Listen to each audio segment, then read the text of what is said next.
Друзья, приветствую вас! Вечерний обзор. Давайте рассмотрим, что на рынках происходит, куда валимся и куда будем двигаться дальше.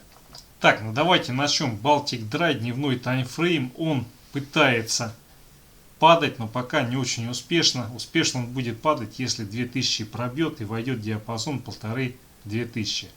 Желательно ему в этом диапазоне и остаться.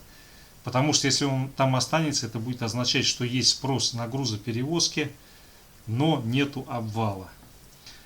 Ну, сейчас пока еще говорить о том, что наступил какой-то крах, достаточно рано, но движение Балтика Драй указывает на то, что обвал на мировых рынках он может какое-то время продолжиться.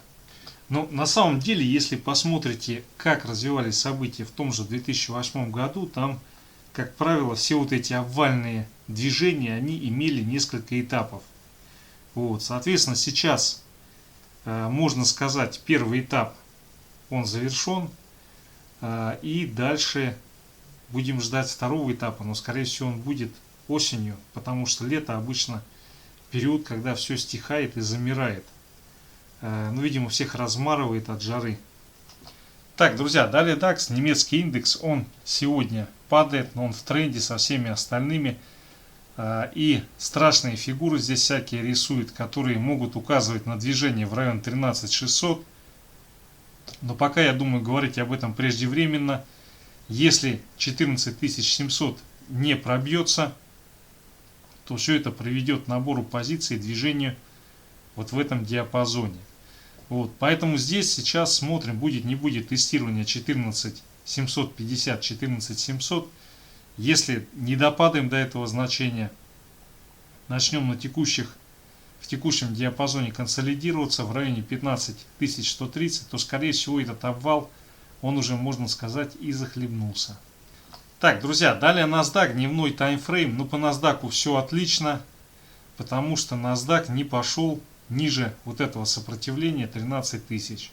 То есть достаточно высока вероятность того, что он здесь будет консолидироваться и попробует отскочить.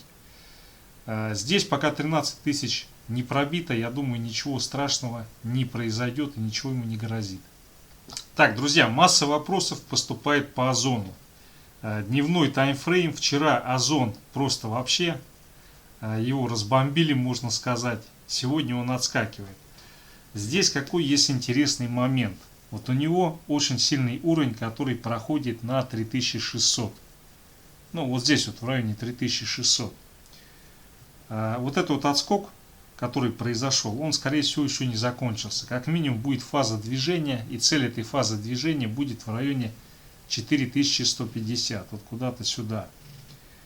И если в результате этой фазы движения, либо сейчас не будет пробития 3600, то весьма вероятно по нему отскок и возврат на те хаи, которые были ранее достигнуты, то есть на 5100. Разумеется, если все рынки начнут валиться, Озон расти не будет, надо это четко понимать. Но тем не менее, здесь очень сильная разворотная формация, которая может его подбросить и вывести наверх. Помним 3600. Так, друзья, ну вот еще заодно полиметалл. По полиметаллу меня тоже засыпали вопросами. Здесь смотрите, у полиметалла цель движения сейчас это пробой и закрепление 1790-1800, вот этот диапазон. Если здесь происходит пробой и он закрепляется выше этого значения, первая цель движения у него это 1850, и следующая цель уже будет находиться значительно выше, в районе 2060-2070. Ну и аннулирование этого движения, это коррекционный откат и пробитие 1680-1650 вот этого диапазона. Если этот диапазон падет, то его надо будет ловить в районе 1440. Но пока по драгметаллам позитив, здесь картина тоже очень-очень положительная. Так, друзья, далее давайте посмотрим крипту. Крипту, по ней масса слез, что все пропало, шеф, все это самый конец всего. Но смотрите, вот по эфириуму могу сказать так. Он 2160 задачу выполнил. Он здесь не остался. Это хороший знак. потому что теперь у него есть энергия для того, чтобы отскочить и вернуться на те уровни, которые ранее были достигнуты. Сразу выполнили все цели, которые были в одном комплекте, и 1950, и 2160. Так что заряд бодрости у него на текущий момент весьма и весьма хороший. Жаль, не удалось его здесь купить. Вот. На текущий момент, что здесь интересного? Интересно то, что вот этот уровень у него есть 2585, он промежуточный. Если мы сегодня-завтра к этому уровню не идем, его не пробиваем, то по эфириуму либо в конце этой недели, либо в начале следующей будет отскок, и цель этого отскока будет в районе 4000. Крипта очень мощно ходит, очень сильно, по 20% в день, это супер.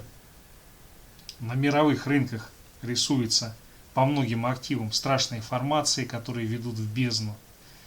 Тем не менее, сейчас я думаю по криптовалюте, если вот это движение вниз развития не получает, то по крайней мере по эфириуму очень высокая вероятность того, что произойдет отскок на вот эти значения.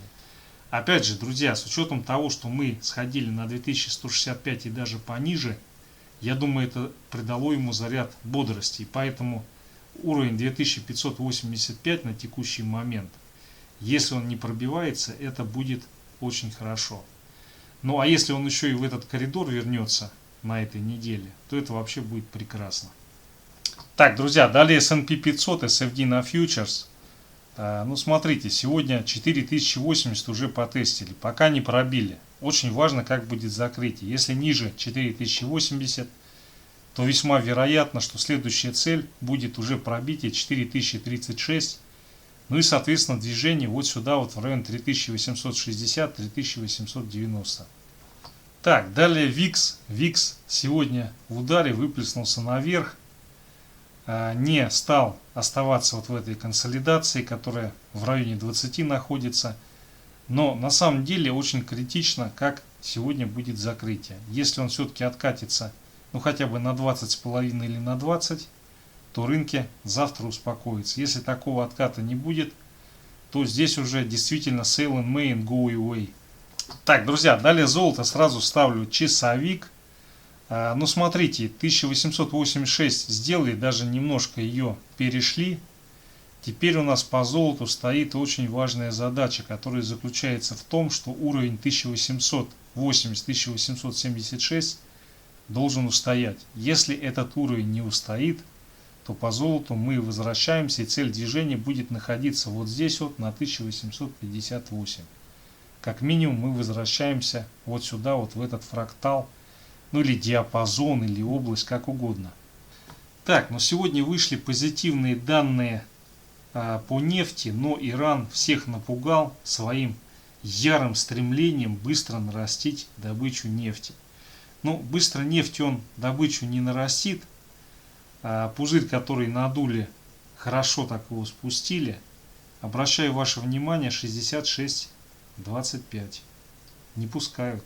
Если не пускают, значит пойдет выше.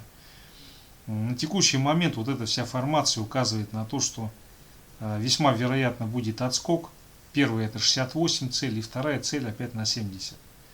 Данное движение не получает развития, если будет откат и пробитие 65,2-65.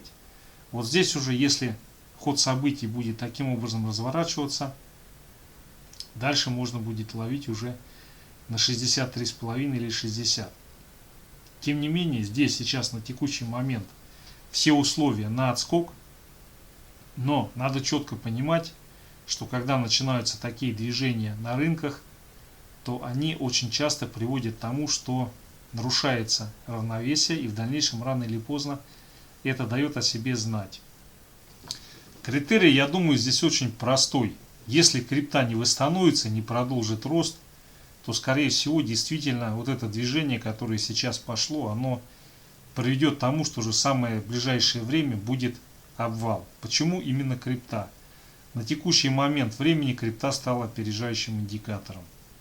И поэтому, если биткоин и эфириум проседают и не отскакивают, то, соответственно, можно ожидать, что в ближайшие дни мы увидим и значительно более низкие значения по фондовым индексам. Так, друзья, далее давайте посмотрим евро-доллар 4-часовой таймфрейм. Ну, как бы был ужас-ужас, но этот ужас себя не оправдал. Итак, смотрите, 21.88 устоял. Соответственно, в ближайшее время, если не будет повторного пробития, то мы, евро-доллар, двигаемся к верхней границе и цель 1,2240. Если все-таки пробивается, то все, рост закончен, и евро поэтапно пойдет сначала 21.33 и потом сюда на 20.59. Так, друзья, далее рубль-доллар. Рубль-доллар сегодня показывает чудеса на виражах. Соответственно, сейчас вот это движение, которое произошло, если мы 73,5 устойчиво пробиваем, то завтра весьма вероятно будет движение на 73,3. Если пробоя вот этого сегодня не происходит, то весьма вероятно мы завтра вернемся выше 73,7. Так, ну и часовой таймфрейм. Часовой таймфрейм, здесь какое-то вялое такое движение идет, затухающее. Можно сказать, как будто дано указание, бизон там на 73,5 сходите и потом отбейтесь. Вот, судя по часовику, здесь никакого пробоя не будет. Сейчас отсюда пойдет отскок, ну либо завтра. Цель движения 74,08, 74,1. Вот, но если все-таки здесь вот это вот движение, оно реализуется, 73,5 пробьем, то первая цель 73,3 и потом в районе 73. Так, друзья, ну и вот РТС, по РТС с опережением плана сходили. На самом деле здесь цель движения была 155 первая, ну даже хорошо, что так мощно провалились. Вот, соответственно, теперь вопрос только в одном, будет или не будет возврат на 153 500. Ну, сегодня, скорее всего, точно не будет. И сейчас на текущий момент времени или на завтрашнее утро весьма вероятное движение, цель находится на 156 700. Если все-таки идет откат с пробоем 153 500, то здесь уже следующая точка остановки будет, может быть, на 151 500, а может быть и на 133. Друзья, ну в общем-то все, основные инструменты. Спасибо за внимание, удачных торгов. Берегите себя и принимайте правильные решения.